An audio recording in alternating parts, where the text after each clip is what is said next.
अक्टूबर 2022 में मुझे और झांगक्यांग को अगवा का एक पत्र मिला जिसमें वीडियो कार्य की निगरानी के लिए सहयोग करने को कहा गया था। हम दोनों पत्र पाकर काफ़ी खुश थे। उस रात झांगक्यांग पहले सो गया और मुझे लगा कि अगवा को दिया गया हमारा जवाब थोड़ा सरल लग रहा था, इसलिए मैंने अंत में अपने कुछ विचार जोड़ दिए। थोड़ी देर बाद झांगक्यांग जाग गया। मैंने उसे बताया कि मैंने कुछ चीज़ें जोड़ी हैं। अप्रत्याशित रूप से झांगक्यांग ने उपदेशात्मक लहजे में कहा कि मैं तानाशाही ढंग से काम कर रहा था और मुझे अपने इरादों पर आत्मचिंतन करने के लिए कहा। मैं काफ़ी हैरान था। मैंने सोचा, मैंने बस अपने कुछ विचार जोड़े हैं और मूल सामग्री को नहीं बदला है, तो मैं तानाशाही कैसे कर रहा था? तुम स्थिति को समझे बिना मुझे उपदेश कैसे दे सकते हो? मैंने अपने बचाव में कुछ शब्द कहे। बोलने के बाद मैं सोचने लगा, हमने अभी अभी सहयोग करना शुरू किया है। अगर हमारा रिश्ता अभी से तनावपूर्ण हो जाता है तो हम बाद में साथ कैसे चल पाएंगे? आगे टकराव से बचने के लिए मैंने उसकी प्रतिक्रिया स्वीकार कर ली और आत्मचिंतन करना शुरू कर दिया। अगले दिन जब हम संगति में खुलकर बोलने लगे तो झांगक्यांग ने मुझसे कहा कि मैं उसके मसले बताऊं। उसके कहने पर मैंने बता दिया कि वह अक्सर दूसरों को नीचा दिखाता है और उपदेश देता है। झांगक्यांग का चेहरा तुरंत उतर गया और उसने कहा कि उसके साथ ऐसा कोई मसला नहीं है। उसका कठोर रवैया और मेरी कही गई बातें स्वीकार करने की अनिच्छा देखकर मुझे डर था कि अगर मैं बोलता रहा तो हमारा रिश्ता खराब हो जाएगा। इसलिए मैंने कहा, शायद मैं इसे स्पष्ट रूप से नहीं देख पा रहा हूँ। अगर तुम्हें लगता है कि तुम्हारे साथ ऐसा कोई मसला नहीं है तो हो सकता है कि मैं गलत हूँ। ऐसा कहकर मैंने विषय बदल दिया और उसके चेहरे पर नरमी देखकर मुझे राहत महसूस हुई। उसके बाद मैंने झांगक्यांग के साथ और अधिक सावधानी बरतनी शुरू कर दी। झांगक्यांग के साथ टकराव से बचने के लिए मैं आम तौर पर कार्य की चर्चाओं के दौरान इंतज़ार करता था कि वह पहले अपने विचार साझा कर ले और अगर उसकी राय मेरी राय से मिलती जुलती होती तो मैं उसके मुताबिक चलता। लेकिन अगर हमारे विचार अलग होते तो मैं यथासंभव चतुराई से इसे सामने लाने की कोशिश करता और उसे फैसला लेने देता था। अगर वह यह तय नहीं कर पाता कि कौन सा सही है तो हम अगुआ से पूछते थे। एक बार कुछ भाई बहनों ने वीडियो निर्माण के सिद्धांतों के बारे में पूछते हुए लिखा। मैंने देखा कि एक हिस्से में झांगक्यांग का जवाब बहुत उचित नहीं था क्योंकि वह थोड़ा कठोर था। मुझे पता था कि बहुत मुमकिन है कि उसका जवाब दूसरों को गुमराह करे, लेकिन मुझे लगा कि अगर मैंने सीधे तौर पर इसे उठाया तो झांगक्यांग शायद इसे नहीं सुनना चाहेगा। इसलिए मैं इसका जिक्र नहीं करना चाहता था।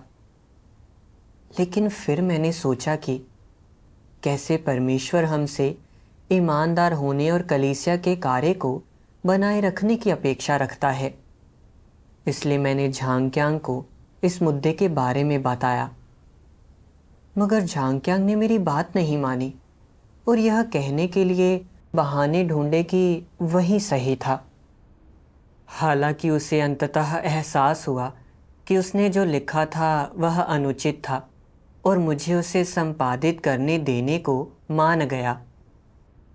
लेकिन असहमति के बाद मुझे थका हुआ महसूस हुआ। मैंने मन ही मन सोचा, कुछ ना कहना ही बेहतर होता। इस तरह की बातें सिर्फ तर्क वितर्क में ही बदलती हैं और आगे चलकर चीज़ें तकलीफ़देह हो जाती हैं। अगर मैं इसका जिक्र ना करूं तो हम सब में अच्छी बनेगी और मैं अधिक सहज महसूस करूंगा।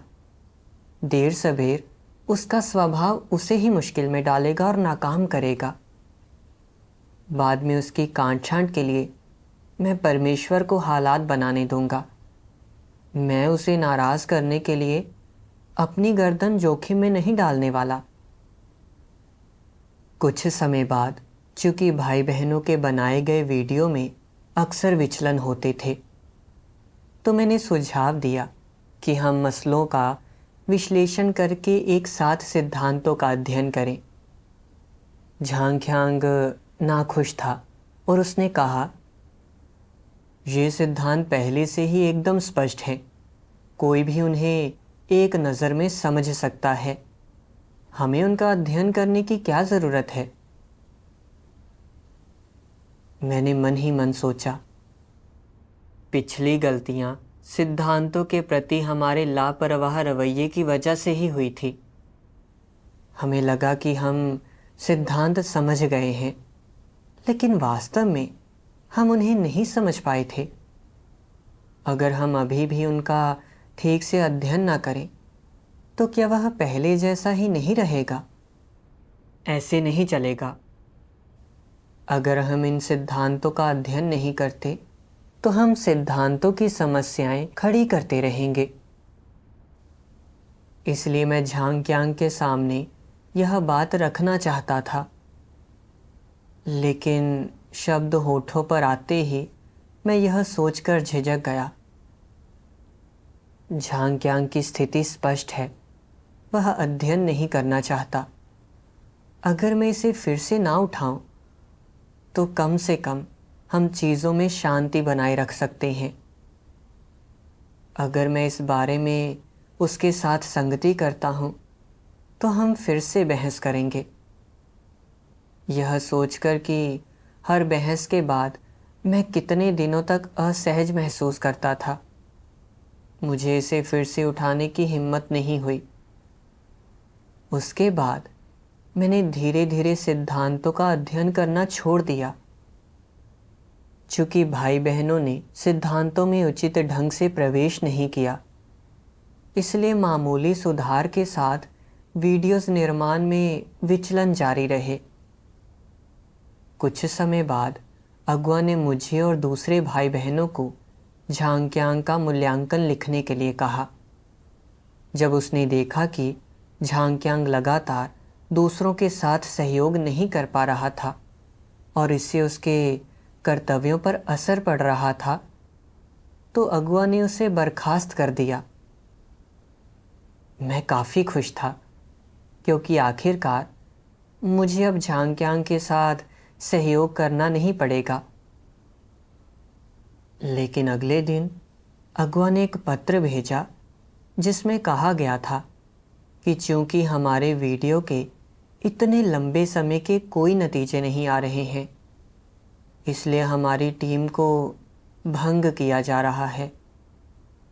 यह सुनकर मैं दंग रह गया।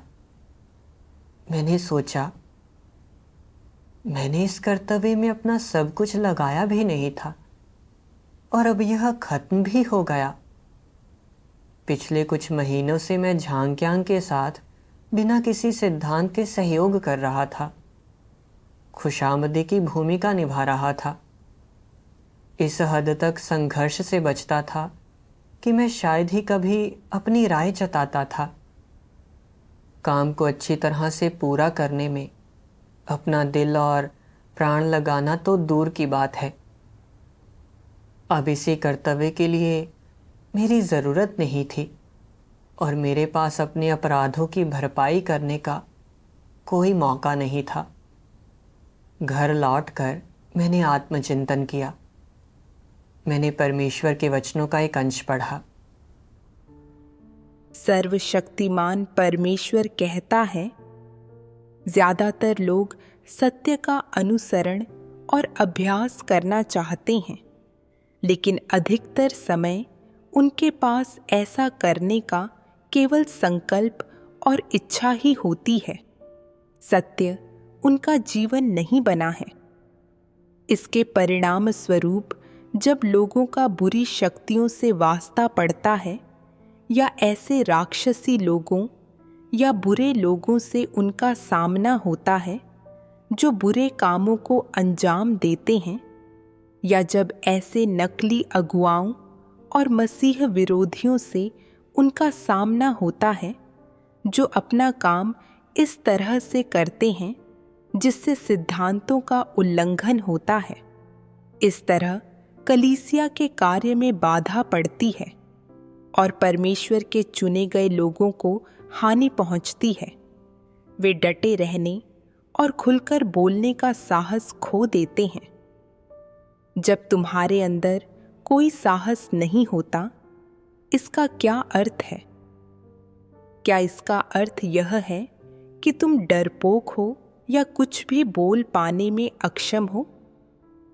या फिर यह कि तुम अच्छी तरह नहीं समझते और इसलिए तुम में अपनी बात रखने का आत्मविश्वास नहीं है? दोनों में से कुछ नहीं। यह मुख्य रूप से भ्रष्ट स्वभावों द्वारा बेबस होने का परिणाम है। तुम्हारे द्वारा प्रदर्शित किए जाने वाले भ्रष्ट स्वभावों में से एक है कपटी स्वभाव। जब तुम्हारे साथ कुछ होता है तो पहली चीज जो तुम सोचते हो वह है तुम्हारे हित। पहली चीज जिस पर तुम विचार करते हो वह है नतीजे, कि यह तुम्हारे लिए फायदेमंद होगा या नहीं। यह एक कपटी स्वभाव है ना? दूसरा है स्वार्थी और नीच स्वभाव।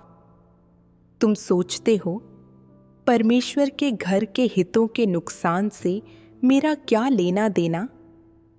मैं कोई अगुआ नहीं हूं तो मुझे इसकी परवाह क्यों करनी चाहिए? इसका मुझसे कोई लेना देना नहीं है। यह मेरी जिम्मेदारी नहीं है। ऐसे विचार और शब्द तुम सचेतन रूप से नहीं सोचते, बल्कि ये तुम्हारे अवचेतन द्वारा उत्पन्न किए जाते हैं, जो वह भ्रष्ट स्वभाव है जो तब दिखता है जब लोग किसी समस्या का सामना करते हैं। ऐसे भ्रष्ट स्वभाव तुम्हारे सोचने के तरीके को नियंत्रित करते हैं। वे तुम्हारे हाथ पैर बांध देते हैं और तुम जो कहते हो उसे नियंत्रित करते हैं। अपने दिल में तुम खड़े होकर बोलना चाहते हो, लेकिन तुम्हें आशंकाएं होती हैं, और जब तुम बोलते भी हो तो इधर उधर की हाँकते हो और बात बदलने की गुंजाइश छोड़ देते हो, या फिर टाल मटोल करते हो और सत्य नहीं बताते।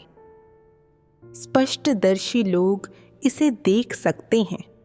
वास्तव में तुम अपने दिल में जानते हो कि तुमने वह सब नहीं कहा जो तुम्हें कहना चाहिए था, कि तुमने जो कहा उसका कोई प्रभाव नहीं पड़ा, कि तुम सिर्फ बेमन से कह रहे थे और समस्या हल नहीं हुई है। तुमने अपनी जिम्मेदारी नहीं निभाई है, फिर भी तुम खुल्लम खुल्ला कहते हो कि तुमने अपनी जिम्मेदारी निभा दी है, या जो कुछ हो रहा था वह तुम्हारे लिए अस्पष्ट था। क्या यह सच है? और क्या तुम सचमुच यही सोचते हो? क्या तब तुम पूरी तरह से अपने शैतानी स्वभाव के नियंत्रण में नहीं हो? भले ही तुम जो कुछ कहते हो उसका कुछ हिस्सा तथ्यों के अनुरूप हो, लेकिन मुख्य स्थानों और महत्वपूर्ण मुद्दों पर तुम झूठ बोलते हो और लोगों को धोखा देते हो, जो साबित करता है कि तुम ऐसे व्यक्ति हो जो झूठ बोलता है और जो अपने शैतानी स्वभाव के अनुसार जीता है। तुम जो कुछ भी कहते और सोचते हो वह तुम्हारे मस्तिष्क द्वारा संसाधित किया गया होता है, जिससे तुम्हारा हर कथन नकली खोखला, झूठा हो जाता है। वास्तव में तुम जो कुछ भी कहते हो वह तथ्यों के विपरीत खुद को सही ठहराने की खातिर अपने फायदे के लिए होता है, और तुम्हें लगता है कि जब तुम लोगों को गुमराह करते हो और उन्हें विश्वास दिला देते हो तो तुम अपने लक्ष्य हासिल कर लेते हो। ऐसा है तुम्हारे बोलने का तरीका। यह तुम्हारा स्वभाव भी दर्शाता है। तुम पूरी तरह से अपने शैतानी स्वभाव से नियंत्रित हो। तुम जो कहते और करते हो उस पर तुम्हारा कोई अधिकार नहीं होता। यहाँ तक कि अगर तुम चाहते भी तो भी तुम सच न बता पाते या वह न कह पाते जो तुम वास्तव में सोचते हो। चाहकर भी तुम सत्य का अभ्यास न कर पाते। चाहकर भी तुम अपनी जिम्मेदारियां न निभा पाते। तुम जो कुछ भी कहते, करते हो और जिसका भी अभ्यास करते हो वह सब झूठ है और तुम सिर्फ अनमने हो।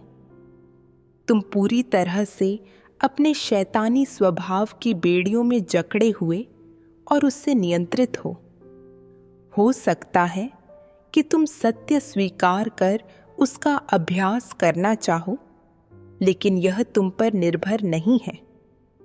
जब तुम्हारे शैतानी स्वभाव तुम्हें नियंत्रित करते हैं तो तुम वही कहते और करते हो जो तुम्हारा शैतानी स्वभाव तुमसे करने को कहता है। तुम भ्रष्ट देह की कठपुतली के अलावा और कुछ नहीं हो। तुम शैतान का एक औजार बन गए हो। बाद में तुम्हें एक बार फिर भ्रष्ट देह का अनुसरण करने पर और इस बात पर पछतावा महसूस होता है कि तुम सत्य का अभ्यास करने में विफल कैसे हो सकते हो। तुम मन ही मन सोचते हो, मैं अपने दम पर देह की इच्छाओं पर विजय नहीं पा सकता और मुझे परमेश्वर से प्रार्थना करनी चाहिए। मैं उन लोगों को रोकने के लिए खड़ा नहीं हुआ जो कलीसिया के काम में बाधा डाल रहे थे, और मेरा ज़मीर मुझे कचोट रहा है।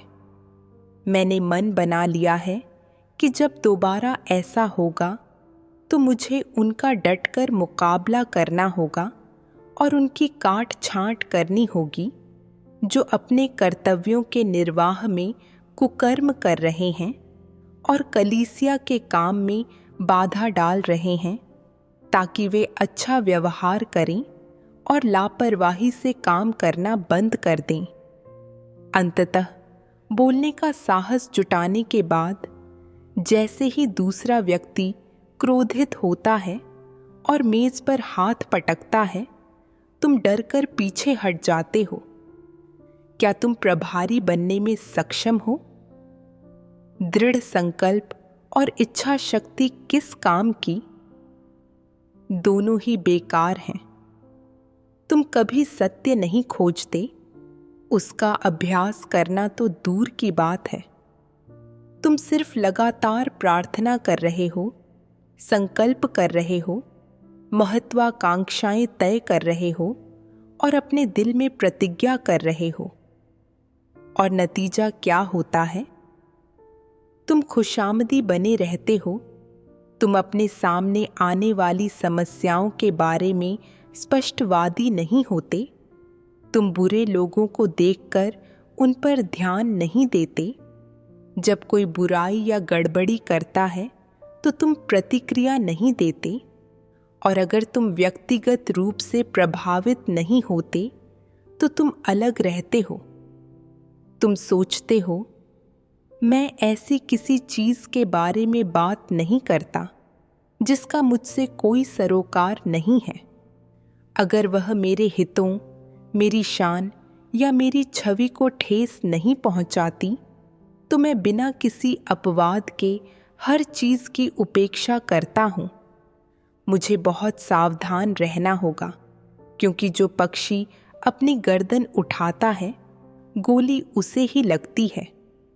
मैं कोई बेवकूफ़ी नहीं करूँगा तुम पूरी तरह से और अटूट रूप से दुष्टता, कपट, कठोरता और सत्य से विमुखता के अपने भ्रष्ट स्वभावों से नियंत्रित हो। इन्हें सहना तुम्हारे लिए वानर राजा द्वारा पहने गए उस सुनहरे सरबंद से ज्यादा मुश्किल हो गया है जो असहनीय ढंग से कसता जाता था। भ्रष्ट स्वभावों के नियंत्रण में रहना बहुत थकाऊ और कष्टदायी है। परमेश्वर के वचन पढ़ने के बाद मुझे एहसास हुआ कि झांग्यांग की समस्याएं बताने में मेरे साहस की कमी झांग्यांग के दबाव या अहंकारी स्वभाव के कारण नहीं थी, बल्कि इसलिए थी क्योंकि मैं पूरी तरह से अपनी धोखेबाज और स्वार्थी प्रकृति के नियंत्रण में था।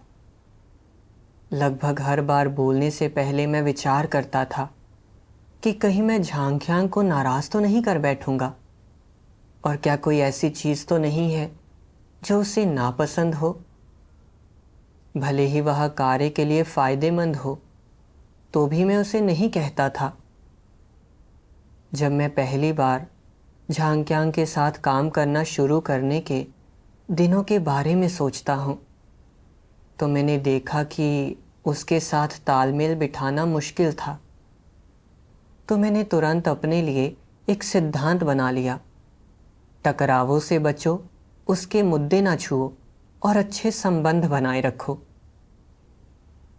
जब मैंने देखा कि झांग्यांग के जवाब का एक हिस्सा अनुचित है तो मैंने वह मसला सामने रख दिया। इससे बात बहस तक पहुंच गई। हमारे बीच अजीबोगरीब स्थिति बन गई और मैं और भी अधिक आश्वस्त हो गया कि सांसारिक आचरण का यह फलसफा सही है कि सामंजस्य एक निधि है, धीरज एक गुण है। मुझे लगा कि मुझे कुछ भी ऐसा कहने से बचना चाहिए जिससे झांग्यांग नाराज हो। बाद में जब मैंने पेशों और सिद्धांतों के अध्ययन के प्रति झांग्यांग का लापरवाह रवैया देखा तो मुझे साफ पता चल गया कि इससे काम में बाधा आएगी। लेकिन संघर्ष से बचने के लिए मैंने पीछे हटने का फैसला किया। नतीजतन चूँकि भाई बहनों ने वीडियो निर्माण के सिद्धांतों में प्रवेश नहीं किया था, इसलिए अधिकांश काम बेकार हो गया। मैं अपने कपटी और स्वार्थी स्वभाव के आधार पर लोगों के साथ बातचीत करता था। किसी के साथ टकराव या उसकी नाराज़ी से बचने की भरसक कोशिश करता था, और भले ही मैंने अपने रिश्ते बचा लिए पर अपनी जिम्मेदारियां बिल्कुल भी पूरी नहीं कर रहा था। जब दूसरों को चेताना चाहिए था मैंने नहीं चेताया, ना ही मैंने सिद्धांतों को कायम रखा। इससे काम को नुकसान पहुंचा। लग रहा था कि मैं एक अच्छा इंसान हूं, लेकिन वास्तव में ये अच्छे व्यवहार मेरे धोखेबाज और स्वार्थी भ्रष्ट स्वभाव से निकले थे। इन सब का संबंध मेरे अपने हितों की रक्षा से था जिनसे परमेश्वर घृणा करता है। बाद में मैंने परमेश्वर के वो वचन पढ़े जिनमें शैतानी जहर, सामंजस्य एक निधि है, धीरज एक गुण है का गहन विश्लेषण किया गया है। इन्होंने ठीक मेरी समस्या पर चोट की। सर्वशक्तिमान परमेश्वर कहता है, परिवार दूसरे तरीकों से भी तुम्हें शिक्षा देता है और तुम्हें प्रभावित करता है, जैसे कि इस कहावत से कि सामंजस्य एक निधि है, धीरज एक गुण है। परिवार के सदस्य अक्सर तुम्हें सिखाते हैं, दयालु बनो और दूसरों से बहस मत करो या दुश्मन मत बनाओ, क्योंकि अगर तुम बहुत सारे दुश्मन बनाओगे तो समाज में अपने पैर नहीं जमा पाओगे, और अगर तुमसे नफरत और तुम्हारी हानि करने वालों की संख्या ज़्यादा होगी तो तुम समाज में सुरक्षित नहीं रहोगे। तुम पर हमेशा खतरे की तलवार लटकी रहेगी और तुम्हारा अस्तित्व, रुतबा, परिवार, व्यक्तिगत सुरक्षा और यहाँ तक कि तुम्हारे करियर में प्रगति की संभावनाएं भी खतरे में पड़ जाएंगी और बुरे लोग इसमें बाधा डालेंगे। तो तुम्हें यह सीखना होगा कि सामंजस्य एक निधि है, धीरज एक गुण है। सबके प्रति दयालु बनो, अच्छे रिश्ते मत तोड़ो, ऐसी बातें मत कहो जिसका बाद में तुम्हें पछतावा हो। लोगों के आत्मसम्मान को ठेस मत पहुंचाओ और उनकी कमियों को उजागर मत करो। ऐसी बातें कहने से बचो या मत कहो जिन्हें लोग सुनना नहीं चाहते। सिर्फ तारीफें करो, क्योंकि किसी की तारीफ करने से कोई नुकसान नहीं होता है। तुम्हें बड़े और छोटे दोनों तरह के मामलों में धीरज दिखाना और समझौता करना सीखना होगा, क्योंकि समझौते से संघर्ष सुलटना आसान हो जाएगा।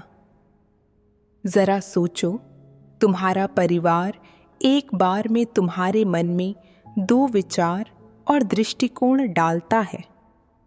एक ओर वे कहते हैं कि तुम्हें दूसरों के प्रति दयालु बनना होगा, तो वहीं दूसरी ओर वे चाहते हैं कि तुम धीरज दिखाओ, अपनी बारी आए तभी बोलो, और अगर तुम्हें कुछ कहना है तो उस वक्त अपना मुंह बंद ही रखो और घर आकर सारी बातें सिर्फ अपने परिवार को बताओ। या इससे भी बेहतर अपने परिवार को भी मत बताओ, क्योंकि दीवारों के भी कान होते हैं। अगर कभी राज सामने आ गया तो तुम्हारे लिए अच्छा नहीं होगा। इस समाज में पैर जमाने और जीवन जीने के लिए लोगों को एक चीज जरूर सीखनी चाहिए, और वह है गोलमोल बातें करने वाला बनना। बोलचाल की भाषा में कहें तो तुम्हें झूठा और चालाक बनना होगा। तुम यूं ही अपने मन की बात नहीं कह सकते। अगर तुम बगैर सोचे अपने मन की बात कह देते हो तो यह बेवकूफ़ी कहलाएगी, चतुराई नहीं। कलीसिया में ऐसे व्यक्ति को कुछ लोग हमेशा पसंद करते हैं, क्योंकि वे कभी बड़ी गलतियां नहीं करते, अपनी सच्चाई कभी बाहर नहीं आने देते, और कलीसिया अगुवाओं और भाई बहनों का उनके बारे में मूल्यांकन यह होता है कि वे सभी के साथ अच्छा व्यवहार करते हैं। वे अपने कर्तव्य को लेकर उदासीन रहते हैं, उनसे जो कहा जाता है वही करते हैं। वे विशेष रूप से आज्ञाकारी होते हैं और अच्छा व्यवहार करते हैं। बातचीत में या मामलों से निपटते हुए कभी दूसरों को दुखी नहीं करते और कभी किसी का गलत फायदा नहीं उठाते हैं। वे कभी किसी के बारे में बुरा नहीं बोलते और पीठ पीछे लोगों की आलोचना भी नहीं करते। हालांकि यह कोई नहीं जानता कि वे अपने कर्तव्य के प्रति ईमानदार हैं या नहीं, और वे दूसरों के बारे में क्या सोचते हैं या उनके बारे में क्या राय रखते हैं। बहुत सोच विचार के बाद तुम्हें लगता है कि यह व्यक्ति वाकई थोड़ा अजीब है और उसकी थाह पाना मुश्किल है और उसे अपने साथ रखने से दिक्कत हो सकती है। अब तुम्हें क्या करना चाहिए? यह तय करना मुश्किल है ना? वे किसी के खिलाफ मन में खोट नहीं रखते। अगर कोई उन्हें दुख पहुंचाने के लिए कुछ कहता है या ऐसे भ्रष्ट स्वभाव का खुलासा करता है जिससे उनकी गरिमा को चोट पहुंचती है, तब वे क्या सोचते हैं? मैं धीरज से काम लूंगा, इस कारण मैं तुमसे बैर नहीं करूंगा, पर एक दिन ऐसा आएगा जब तुम खुद का मजाक बनाओगे। जब उस व्यक्ति से वास्तव में निपटा जाता है या वह खुद का मजाक बनाता है तो वे मन ही मन उस पर हंसते हैं। वे आसानी से दूसरे लोगों, अगुवाओं और परमेश्वर के घर का मजाक उड़ाते हैं, पर अपना मजाक नहीं बनने देते। वे खुद ही नहीं जानते कि उनमें क्या समस्याएं या खामियां हैं। ऐसे लोग सावधानी बरतते हैं कि कहीं कुछ ऐसा खुलासा न कर दें जिससे दूसरों को ठेस पहुंचे या जिससे दूसरों को उनकी असलियत पता चल जाए। हालांकि वे इन चीज़ों के बारे में मन ही मन ज़रूर सोचते हैं। जब ऐसी चीज़ों की बात आती है जो दूसरों को सुन्न या गुमराह कर सकती हैं, तो वे खुलकर उन्हें व्यक्त करते हैं और लोगों को उन्हें देखने देते हैं। ऐसे लोग बेहद मक्कार होते हैं और इनसे निपटना कठिन होता है। तो ऐसे लोगों के प्रति परमेश्वर का घर कैसा रवैया अपनाता है? अगर उनका इस्तेमाल किया जा सकता है तो करो, नहीं तो उन्हें बाहर निकाल दो। यही सिद्धांत है। ऐसा क्यों? ऐसा इसलिए है क्योंकि इस तरह के लोग कभी सत्य का अनुसरण नहीं कर सकते। वे छद्म विश्वासी हैं जो चीज़ें गलत होने पर परमेश्वर के घर, भाई बहनों और अगुवाओं का मजाक बनाते हैं। वे क्या भूमिका निभाते हैं? क्या यह शैतान और राक्षसों की भूमिका है? जब वे भाई बहनों के प्रति धैर्य दिखाते हैं, इसमें न तो वास्तविक सहनशीलता होती है और न ही सच्चा प्रेम। वे ऐसा इसलिए करते हैं ताकि खुद की रक्षा कर सकें और किसी दुश्मन या खतरे को अपने रास्ते में न आने दें। वे अपने भाई बहनों को बचाने या उनके प्रति प्रेम दिखाने के लिए उन्हें बर्दाश्त नहीं करते हैं, और वे ऐसा सत्य का अनुसरण करने या सत्य सिद्धांतों के अनुसार अभ्यास करने के कारण तो कतई नहीं करते। उनका रवैया पूरी तरह से धारा के साथ बहने और लोगों को गुमराह करने पर केंद्रित होता है। ऐसे लोग गोलमोल बातें करने वाले और कपटी होते हैं। वे सत्य को पसंद या उसका अनुसरण नहीं करते, बल्कि बस धारा के साथ बहते जाते हैं। परमेश्वर के वचन पढ़ने के बाद मुझे बहुत दुख हुआ। मैं बहुत लंबे समय से चापलूस बना रहा हूँ, मुख्य रूप से दुश्मनी से बचने के लिए, और इसलिए ताकि मेरा जीवन थोड़ा और आरामदायक हो सके। मैं सांसारिक आचरण के फलसफों, सामंजस्य एक निधि है, धीरज एक गुण है, और समझौते से संघर्ष सुलटना आसान हो जाएगा का पालन कर रहा था। पीछे का सोचूं तो मैं बचपन से ही लोगों के साथ इस तरह बातचीत करता रहा हूँ।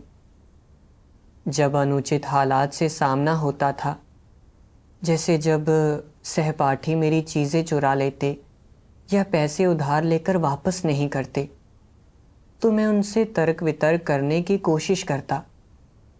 लेकिन जब मैं उनके कठोर रवैये या अपने प्रति नाराज़गी देखता, तो मैं टकराव बढ़ाने या खुद के लिए परेशानी पैदा करने से बचने के लिए ज़्यादातर समय सहनशील बना रहता था। परमेश्वर को पाने के बाद भी मैंने लोगों के साथ इसी तरह बातचीत जारी रखी। झांग के साथ सहयोग के दौरान जब भी हमारी राय अलग होती या उसके शब्दों से गुस्सा आता, तो संघर्ष से बचने के लिए मैं इन मुद्दों को सहन करके जितना संभव हो उतना कम बोलकर और जहाँ तक हो चुप रहकर निपटाता था। मेरी सहिष्णुता से लगता था मानो मैं तुच्छ होना या तर्क वितर्क करना नहीं चाहता, मानो मैं दूसरों के प्रति सहिष्णु हूँ। लेकिन यह खुद के बचाव के लिए केवल मानवीय संयम और बहाना था। सहन करते हुए मैं वास्तव में बिल्कुल भी सहिष्णु नहीं था और मैं दूसरों के प्रति पूर्वाग्रहों और आक्रोश से भरा था। उदाहरण के लिए, जब मैंने झांग्यांग को अपने भ्रष्ट स्वभाव से काम करके काम में गड़बड़ करते देखा, तो मैंने उसे उजागर करने, रोकने, याद दिलाने या उसकी मदद करने के बारे में नहीं सोचा, बल्कि मैं चुपचाप यह इंतज़ार करता रहा कि वह नाकाम हो जाए और थक जाए। इसलिए जब झांग्यांग को बर्खास्त किया गया तो मुझे खुशी हुई, यहाँ तक कि मैंने चाहा कि वह जल्दी चला जाए। मैं वीडियो के काम में भी पूरी तरह से गैर जिम्मेदार था, अपनी सुविधा को प्राथमिकता दे रहा था और संघर्षों से बच रहा था। निष्क्रिय रहकर बिना किसी चिंता के कार्य को नुकसान पहुंचते देख रहा था। मैं इतना स्वार्थी और नीच था, मुझ में परमेश्वर के प्रति कोई वफादारी नहीं थी। इस बार कर्तव्य में मुझे दूसरा काम सौंपा जाना परमेश्वर का मुझे याद दिलाने और चेतावनी देने का तरीका था। अगर मैं सांसारिक आचरण के शैतानी फलसफों के अनुसार चलता रहता और कार्यकलाप करता रहता, तो मैं और भी अधिक स्वार्थी और धोखेबाज बन जाता और कलीसिया के कार्य में रुकावट डालने और परमेश्वर के प्रतिरोध की आशंका और बढ़ जाती और अंत में मैं परमेश्वर द्वारा घृणा करके हटा दिया जाता। बाद में मुझे एहसास हुआ कि मुझे दूसरों के साथ सहयोग करने के लिए कभी सही सिद्धांत नहीं मिले, इसलिए मैंने इस मामले से संबंधित परमेश्वर के वचनों की खोज की। सर्वशक्तिमान परमेश्वर कहता है, सहयोग क्या होता है? तुम्हें एक दूसरे के साथ चीज़ों पर विचार विमर्श करने और अपने विचार और राय व्यक्त करने में सक्षम होना चाहिए। तुम्हें एक दूसरे का पूरक बनना चाहिए, परस्पर निगरानी करनी चाहिए, एक दूसरे से मांगना चाहिए, एक दूसरे से पूछताछ करनी चाहिए और एक दूसरे को प्रोत्साहित करना चाहिए। सामंजस्य के साथ सहयोग करना यही होता है। उदाहरण के लिए मान लो, तुमने अपनी इच्छा के अनुसार किसी चीज़ को संभाला और किसी ने कहा, तुमने यह गलत किया, पूरी तरह से सिद्धांतों के विरुद्ध। तुमने सत्य को खोजे बिना जैसे चाहे वैसे इसे क्यों संभाला? जवाब में तुम कहते हो, बिल्कुल सही, मुझे खुशी है कि तुमने मुझे सचेत किया। यदि तुमने नहीं चेताया होता तो तबाही मच गई होती। यही है एक दूसरे को प्रोत्साहित करना। तो फिर एक दूसरे की निगरानी करना क्या होता है? सबका स्वभाव भ्रष्ट होता है और हो सकता है कि वे परमेश्वर के घर के हितों की नहीं, बल्कि केवल अपने रुतबे और गौरव की सुरक्षा करते हुए अपना कर्तव्य निभाने में लापरवाह हो जाएं। प्रत्येक व्यक्ति में ऐसी अवस्थाएं होती हैं। यदि तुम यह जान जाते हो कि किसी व्यक्ति में कोई समस्या है, तो तुम्हें उसके साथ संगति करने की पहल करनी चाहिए। उसे सिद्धांतों के अनुसार अपना कर्तव्य निभाने की याद दिलानी चाहिए और साथ ही इसे अपने लिए एक चेतावनी के रूप में लेना चाहिए। यही है पारस्परिक निगरानी। पारस्परिक निगरानी से कौन सा कार्य सिद्ध होता है?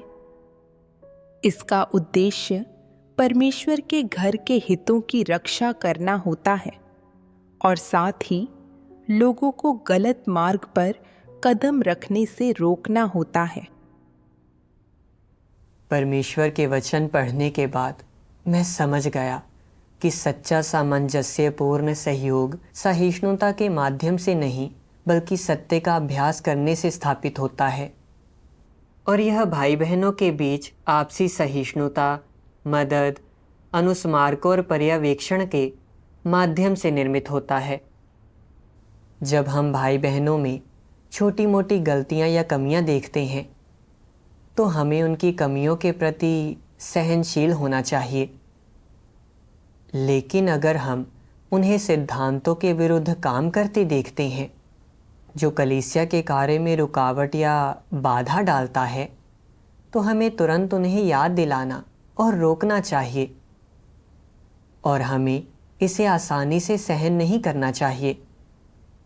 उदाहरण के लिए, जब मैंने देखा कि झांग्यांग सिद्धांतों का अध्ययन करने के लिए सभी को इकट्ठा करने के लिए तैयार नहीं था और मेरे साथ संगति करने के बाद भी जिद्दी बना रहा, तो मुझे उसी समय उसकी समस्या बता देनी चाहिए थी। यूं तो इससे उस दौरान कुछ टकराव हो सकता था, लेकिन अगर वह एक ऐसा व्यक्ति होता जो सत्य का अनुसरण करता है, तो इससे उसे और कलीसिया के कार्य दोनों को फायदा होता। भले ही उसने मेरी बात ना सुनी हो, मुझे आसानी से हार नहीं माननी चाहिए थी। इसके बजाय मुझे सिद्धांत बनाए रखने और कलीसिया के कार्य की रक्षा के लिए उसे याद दिलाना, कांट छांट करना, चेतावनी देना या यहाँ तक कि ज़रूरत पड़ने पर रिपोर्ट करना और उजागर करते रहना चाहिए था। केवल इसी तरह मैं एक सहयोगी के बतौर अपनी जिम्मेदारी पूरी कर सकता था।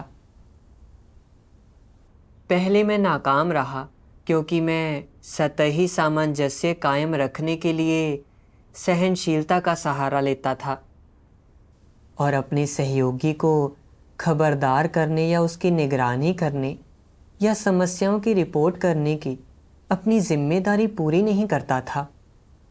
इससे लंबे समय तक वास्तविक दोस्ताना बातचीत या आपसी मदद में कमी आई। परिणाम स्वरूप हमारे सहयोग में कोई सच्चा सामंजस्य नहीं बना।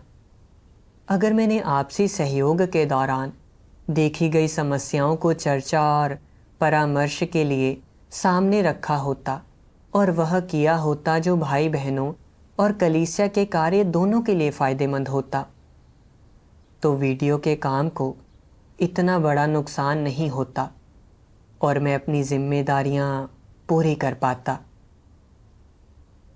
बाद में मुझे कलीसिया अगुआ चुना गया।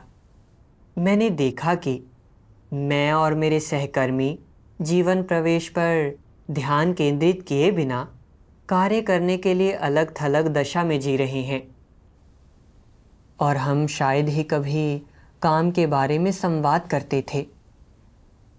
मैंने यह भी देखा कि उपदेशिका कलीसिया के कार्य में हमारी सहायता नहीं कर रही है और अपने कर्तव्य में बहुत निष्क्रिय है। मैं इन मुद्दों को उठाना चाहता था, लेकिन शब्द होठों तक पहुंचते ही मैं झिझक गया और मैंने मन ही मन सोचा, लोग आम तौर पर इस तरह की बातें सुनना पसंद नहीं करते। अगर मैं ऐसा कह देता हूँ तो कहीं इससे हमारे बीच मनमुटाव पैदा तो नहीं होगा। लेकिन फिर मुझे एहसास हुआ कि मैं फिर से खुद को बचाने की कोशिश कर रहा था। इसलिए मैंने परमेश्वर से अपनी दशा ठीक करने के लिए प्रार्थना की। फिर मैंने परमेश्वर के कुछ वचन पढ़े।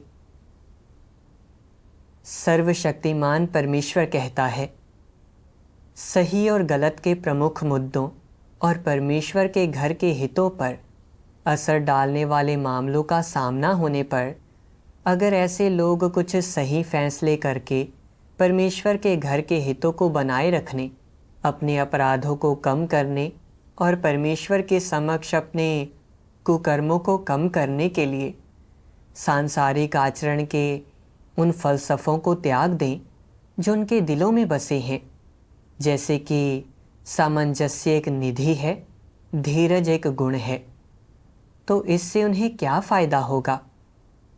कम से कम जब भविष्य में परमेश्वर हर एक व्यक्ति का परिणाम निर्धारित करेगा, तो इससे उनकी सज़ा कम हो जाएगी और परमेश्वर उन्हें कम ताड़ना देगा।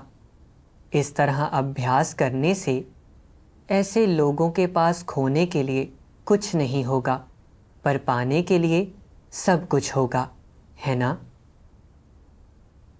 परमेश्वर के वचनों से मुझे अभ्यास का मार्ग मिला। मुझे परिस्थितियों का सामना करते समय शैतान के फ़लसफ़ों पर निर्भर नहीं रहना चाहिए और इसके बजाय मुझे परमेश्वर के घर के हितों को पहले रखना चाहिए और अपने अपराध कम करने चाहिए। यह महसूस करते हुए मैंने उपदेशिका के वो मसले बता दिए जो उसके कर्तव्य में पेश आ रहे थे। बहन ने प्रतिरोध नहीं किया, बल्कि उसने अपनी दशा के बारे में हमारे साथ खुलकर बात की। मैंने हम सहकर्मियों के बीच सहयोग के मुद्दे भी उठाए और कुछ सुझाव दिए। सहयोगी बहनों ने आत्मचिंतन किया और खुद को जाना, और इसके बाद चीज़ें बेहतरी के लिए बदल गई। मुझे एहसास हुआ कि परमेश्वर के वचनों के अनुसार अभ्यास करने से ही सहयोग में सच्चा सामंजस्य आ सकता है और इससे हमारे दिलों में शांति और स्थिरता की गहरी भावना आ सकती है।